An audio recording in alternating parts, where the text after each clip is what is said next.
Dirty objects.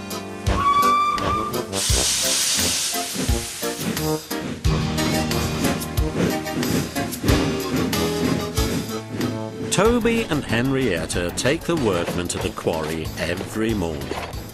At the junction, they often meet James. Toby and Henrietta were shabby when they first came and needed new paint. James was very rude. "Ugh, what dirty objects," he would say. At last, Toby lost patience. "James," he asked, "why are you red?" "I am a splendid engine," answered James loftily, "ready for anything. You never see my paint dirty." "Oh," said Toby innocently, "that's why you once needed bootlaces, to be ready, I suppose?" James went redder than ever and snorted off. At the end of the line, James left his coaches and got ready for his next train. It was a slow goods, stopping at every station to pick up and set down trucks. James hated slow goods trains. "Dirty trucks from dirty sidings, ugh!" he grumbled. Starting with only a few, he picked up more and more trucks at each station, till he had a long train. At first, the trucks behaved well, but James bumped them so crossly that they determined to pay him out. Presently, rumbling over the viaduct, they approached the top of Gordon's Hill. Heavy goods trains halt here to pin down their brakes. James had had an accident with trucks before and should have remembered this. "Wait, James, wait," said his driver. But James wouldn't wait. He was too busy thinking what he would say to Toby when they next met. Too late, he saw where he was and tried to stop. "Hurrah, hurrah!" laughed the trucks, and banging their buffers, they pushed him down the hill. The guard tightened his brakes until they screamed. "On, on, on!" yelled the trucks.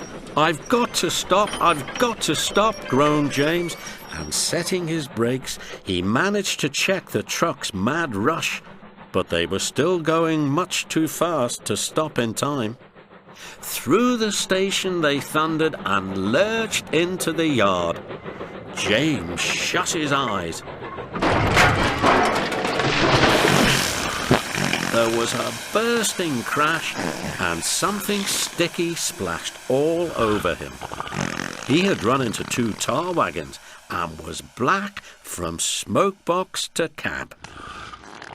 James was more dirty than hurt, but the tar wagons and some of the trucks were all to pieces. The breakdown train was in the yard, and they soon tidied up the mess. Toby and Percy were sent to help, and came as quickly as they could. "Look here, Percy," exclaimed Toby. "Whatever is that dirty object?" "That's James, didn't you know?" "It's James's shape," said Toby thoughtfully.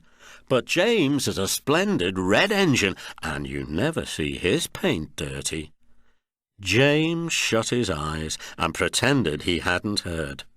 They cleared away the unhurt trucks and helped James home. The fat controller met them.